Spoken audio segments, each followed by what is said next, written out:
Bismillahirrahmanirrahim. Assalamualaikum warahmatullahi wabarakatuh. Bismillahi ma syaa Allah la yasuqul khaira illallah. Bismillahi ma syaa Allah la yasrifu su'a illallah. Bismillahi ma syaa Allah ma kana min ni'matin fa min Allah. Bismillahi ma syaa Allah la hawla wa la quwwata illa billahil aliyyil azim. Alhamdulillahil badi'il hadi ila bayani mahyi'ir rasyad. Amadda arbaban nuha wa rasama syamsal bayan fi suduril ulama. Allahumma salli ala sayyidina Muhammad wa ala ali sayyidina Muhammad. Assalamu alayka ya Rasulullah. Bapak Ibu hadirin wal hadirat, alim ulama, curi pandai, tokoh masyarakat, yang besar tak disebut gelar, kecil tak dipanggil nama. Semoga kita semua senantiasa Allah limpahkan rahmat dan barakah hendaknya, dan semoga kita semua dijauhkan oleh Allah dari berbagai kemudaratan, terutama bahaya dari penyebaran pandemi COVID-19 yang sedang terjadi di tengah-tengah kehidupan kita saat ini. Amin ya rabbal alamin. Bersyukur kehadirat Allah dengan lafaz alhamdulillahirabbil alamin. Bersolawat dan salam dikirimkan kehariban baginda Nabi sallallahu alaihi wasallam bilazin Allahumma salli ala sayyidina Muhammad wa ala ali sayyidina Muhammad. Assalamu alayka ya Rasulullah. Bapak Ibu yang berbahagia, malam ini di pekan pertama di hari Selasa, sesuai yang diamanahkan kepada kami, dan juga di pekan kedua hari Selasa, pekan pertama dan kedua insyaallah akan dibahas seputar masalah ekonomi Islam atau persoalan tentang fikih muamalah. Nah, ibu bapak yang berbahagia, kalau kita lihat dari cakupan yang ada di dalam Islam, ekonomi Islam ini bagian dari fikih, dari persoalan muamalah.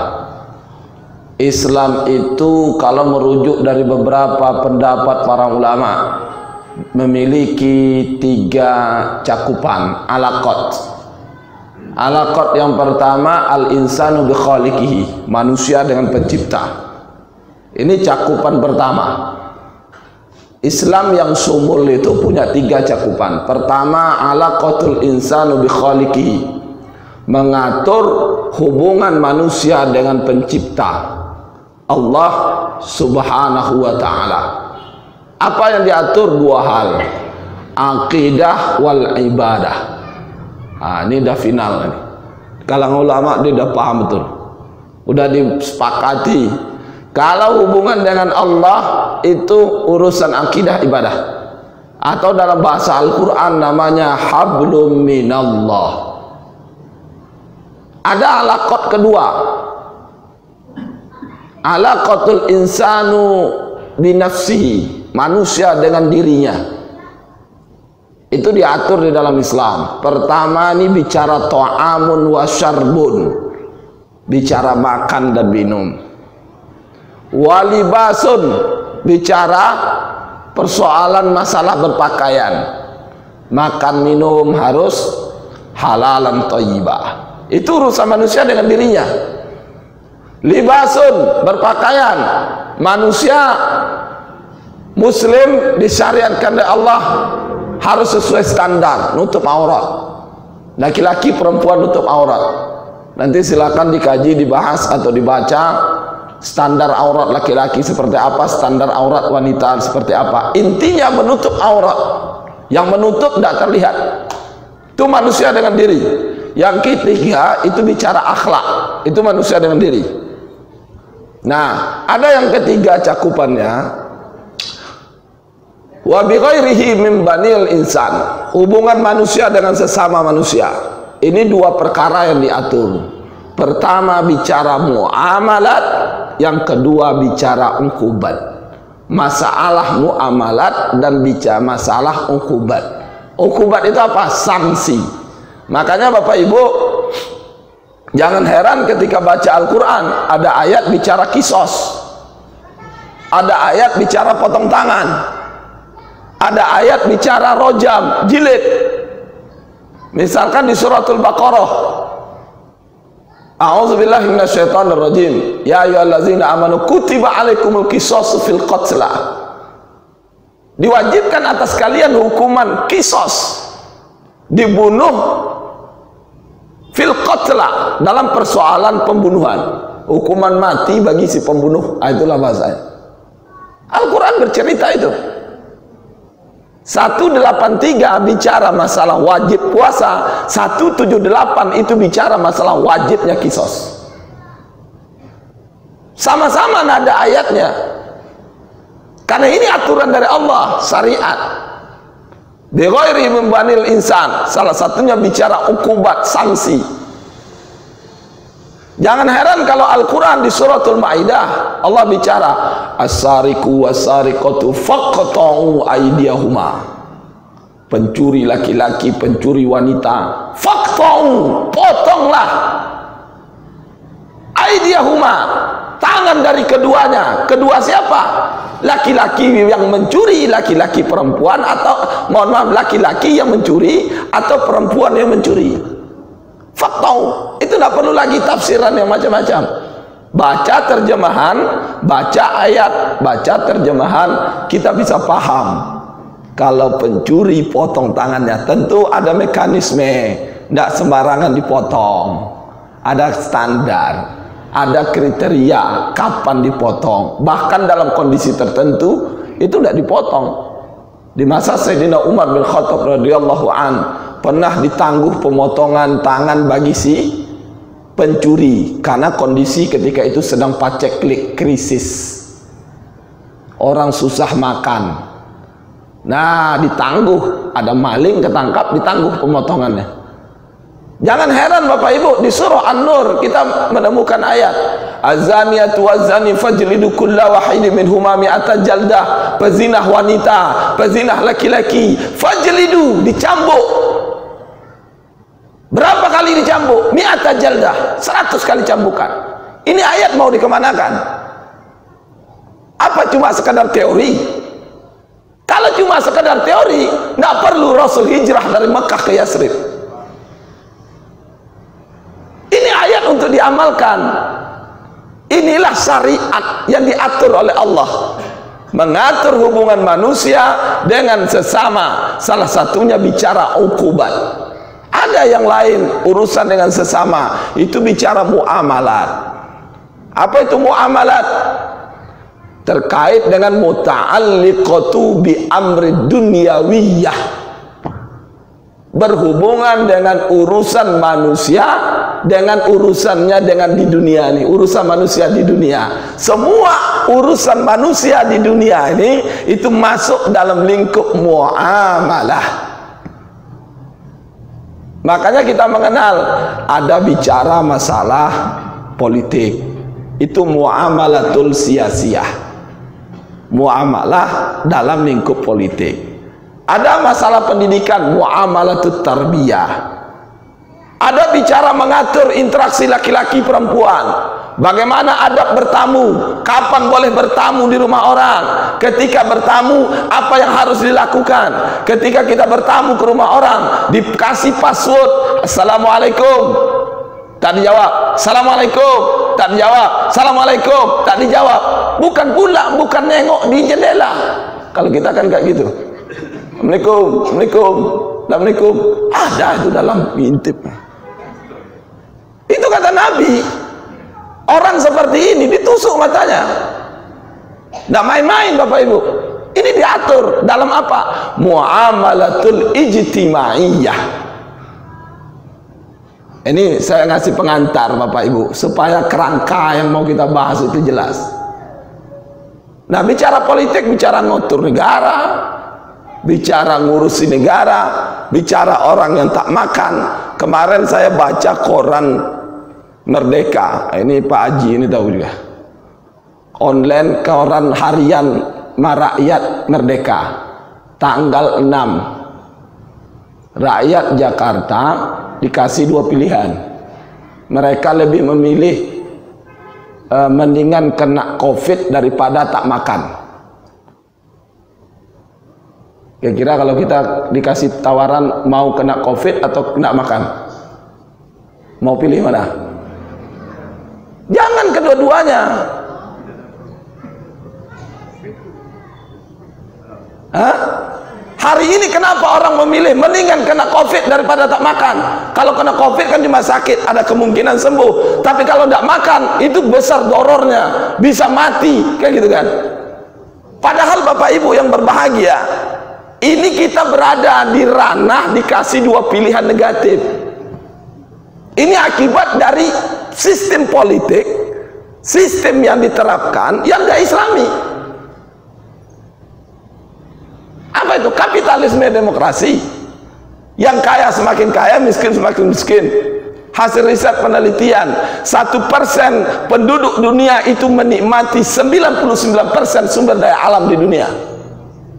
Sebaliknya 99% penduduk dunia itu menikmati 1% sumber daya alam di dunia. Kok bisa? Kapitalisme demokrasi. Itu politiknya. Kalau Islam tidak begitu. Umar bin Khattab kalau itu bicara masalah kenikmatan, aku yang terakhir merasakan, rakyatku duluan. Kalau itu bicara masalah penderitaan, aku yang duluan, rakyatku belakangan. Kalau sekarang gimana? Bapak Ibu nilai sendiri. Itu politiknya. Kalau Islam tidak begini. Makanya ada urusan muamalatus sia-sia. Nah, ada bicara masalah konteks harta, itu namanya muamalatul maliyah. Nah, ini bicara masalah harta. Makanya bicaranya apa? Tasarruful mal, berkaitan dengan mengatur harta benda. Makanya masuklah bahasan di dalamnya itu bicara masalah ekonomi, yang itu berasal dari Allah, maka muncullah istilah ekonomi Islam. Nah, ekonomi Islam, ya, istilah ekonomi syariah pun terjadi simpang siur, perdebatan panjang juga Bapak Ibu. Makanya kenapa muncul istilah syariah saja. Coba tengok, bank syariah, pegadaian syariah, apa lagi? Ada bank Islam di Indonesia. Kalau luar sana enggak, di Malaysia Islamic banking, bank Islam, jelas itu. Kenapa kita pakai syariah? Ada yang pernah tahu? Ini lagi-lagi mindernya kita dengan Islam. Khawatir kalau muncul nanti bank syariah Islam, nanti nasabahnya muslim semua, orang di luar Islam tidak boleh, dan bla bla bla bla bla bla bla. Kalau bank syariah, pegadaian syariah, syariat itu bukan untuk muslim saja, ada syariat Buddha, ada syariat Hindu, dan seterusnya. Supaya bisa mengakomodir semuanya, muncullah bank syariah. Makanya jangan heran Bapak Ibu, jangan heran kalau bertransaksi di lembaga keuangan syariah yang seperti ini ada keganjalan yang Bapak Ibu temukan. Heran, kenapa? Tambal sulam, islamisasi, yang tidak Islam diislamkan. Ini kok lain kajian malam nih. Ya, begitu Bapak Ibu. Diislamkan. Bank tidak Islam diislamkan. Bank konvensional muncul bank Islam, bank syariah. Pegadaian konvensional muncul pegadaian syariah. Apa lagi? Asuransi konvensional muncul asuransi syariah. Nah, ini muncul istilah syariah tuh kayak gitu. Walaupun syariat itu katanya tidak diklaim milik tertentu. Terlepas dari itu semua, ini perlu diapresiasi. Perlu dikasih support, dukungan. Tapi ingat, apa yang terjadi hari ini, syariah yang diterapkan itu belum syar'i. Saya ulangi Pak, apa yang terjadi hari ini, yang terjadi di tengah masyarakat hari ini, yang menggunakan label syariah itu belum syar'i. Tapi perlu disupport. Jangan merasa puas dengan syariah yang hari ini ada. Bank syariah, jangan merasa puas. Banyak yang tidak syar'i. Ini yang jangan kita menutup mata. Jangan aspek bisnisnya yang harus kita tonjolkan. Jangan aspek ekonominya, materi hartanya yang lebih kita kedepankan, melupakan prinsip utama syariah itu. Sehingga kalau ada kritikan, masukan, terima. Pegadaian syariah banyak yang tidak syar'i, tapi sekali lagi perlu diapresiasi, dukungan. Tapi jadi catatan, jangan sekedar cukup dan kita puas sampai di situ. Contoh asuransi. Saya dengar di sini kan dah ada kajian fikih muamalah kan? Udah pernah dikaji Pak kan? Asuransi syariah. Secara syariah tidak akan pernah syariah itu asuransi. Ayo. Asuransi itu tidak akan pernah syariah. Kenapa? Karena ditinjau. Kalau melihat syariahnya Bapak Ibu, itu jangan ditengok label, jangan ditengok nama, jangan ditengok siapa yang melakukan. Tapi kalau ingin melihat syariah tidaknya sesuatu atau bisnis, itu dilihat yang pertama filosofinya itu adalah akadnya. Akadnya syar'i dia. Kalau syar'i dia, syariah dia. Kalau enggak, walaupun labelnya syariah, enggak syariah. Catatan bagi kita apa? Ini menjadi PR, tugas bersama yang harus kita benahi, perbaiki, menuju kepada syariah yang 100%. Kenapa asuransi itu tidak syariah? Secara akad gini, dalam perspektif muamalah, fikih muamalah, akad itu harus terjadi salah satu di antara dua. Harus bergerak di salah satu di antara dua. Kalau dia tidak di barang, dia di jasa. Kalau tak di jasa, di barang. Itu Pak. Kalau di barang ada wujudnya. Beli air, ini air. Kalau beli air, airnya tidak ada, goror namanya. Beli air, ada airnya tapi tak jelas air yang mana satu, majhul namanya. Beli air, airnya mana? Nih. Terbuka langsung. Ini airnya. Berapa sebotol? 3.000. Jelas. Airnya ada, transaksi terjadi. Beli air, airnya tidak ada, goror. Ini yang Rasul ingatkan, la tastarus sama fil ma' fa innahu gharar. Jangan kau jual ikan di dalam air, karena jual beli ikan di dalam air itu hukumnya gharar. Jangan jual beli buah yang masih di pohon.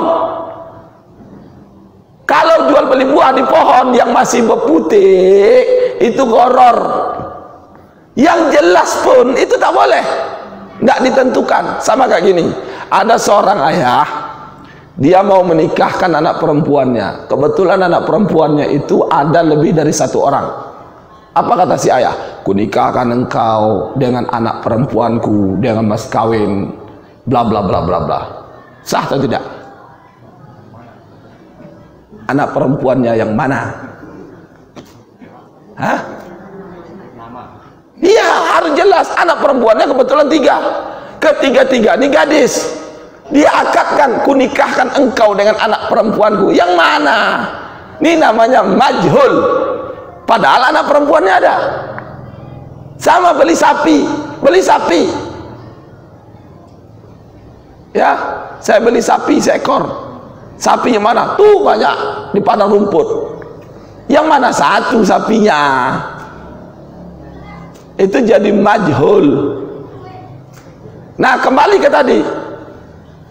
Ini harus akad harus pada barang. Barang itu harus ada wujudnya. Kalau jasa juga begitu, bisa langsung dimanfaatkan. Kalau tak langsung bisa dimanfaatkan, itu tak bergerak di aspek jasa. Contoh, Bapak mau pergi jalan-jalan keluar kota, pakai mobil, tapi mobil tidak punya, pergi merental. Habis sholat isya nih, pergilah ke rumah yang tukang rental.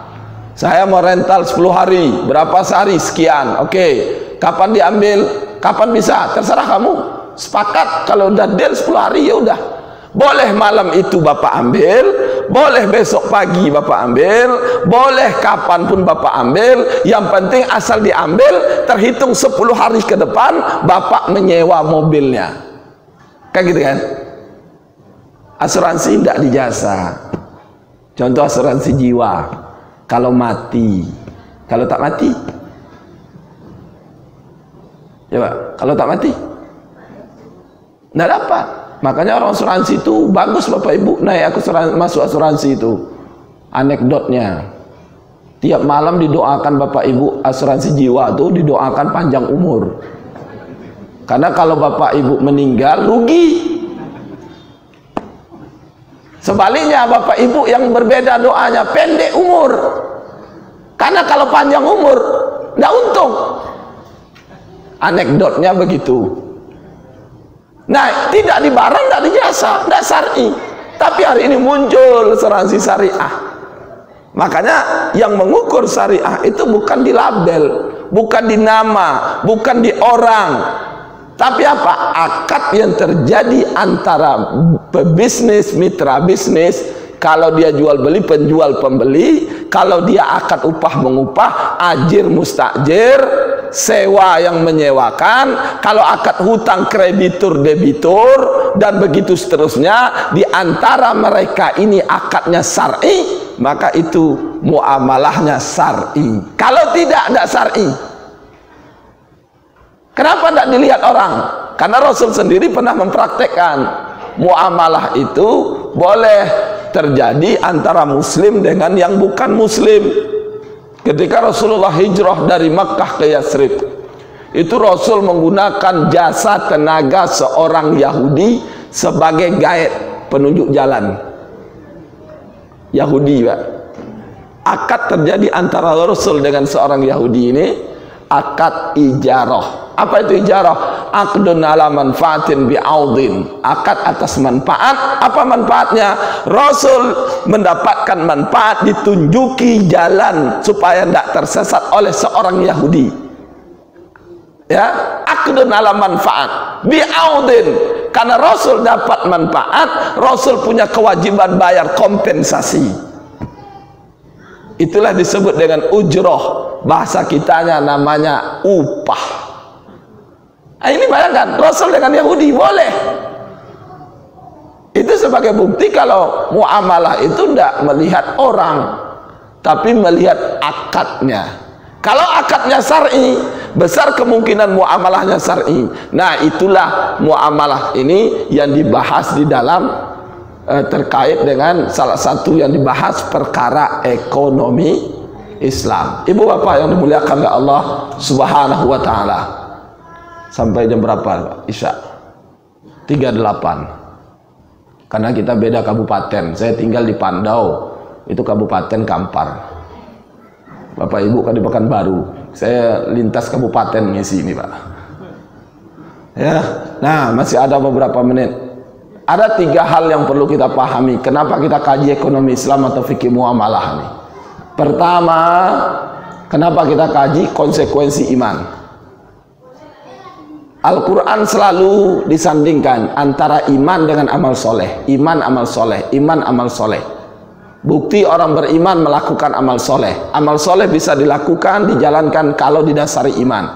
Coba baca ayat yang hafal kita semua, Al-Baqarah 183. Perintah pada yang beriman. Selanjutnya apa? Kutiba alaikumusiyam, puasa. Orang tidak sanggup puasa kalau tak didasari dengan iman. Bukti orang beriman salah satunya di Al-Baqarah 183, berpuasalah dia. Kalau dia tidak berpuasa, dipertanyakan keimanannya. Begitu juga ayat-ayat yang lain. Selalu Allah sandingkan iman amal soleh, iman amal soleh. Nah, salah satu bentuk amal soleh yakni syariat itu bicara masalah ekonomi Islam. Makanya bagi seorang muslim ini wajib mengkaji, mempelajari muamalatul islamiyah, muamalatul maliyah, salah satunya bicara ekonomi Islam. Wajib. Kenapa? Konsekuensi iman. Justru Bapak Ibu yang berbahagia, hari ini karena kenapa umat Islam seakan-akan ekonomi Islam ini jauh dari pikirannya? Seakan-akan umat Islam memandang bicara ekonomi Islam, bicara muamalatul maliyah yang berasal dari Islam itu sesuatu terkesan sesuatu yang baru, karena ini bagian dari skenario global, ingin melemahkan umat Islam, jauhkan muslim ini dari pemahamannya, jauhkan muslim dari Islamnya. Itu kalau ingin lemahkan orang Islam, jauhkan muslim ini dari Islam itu.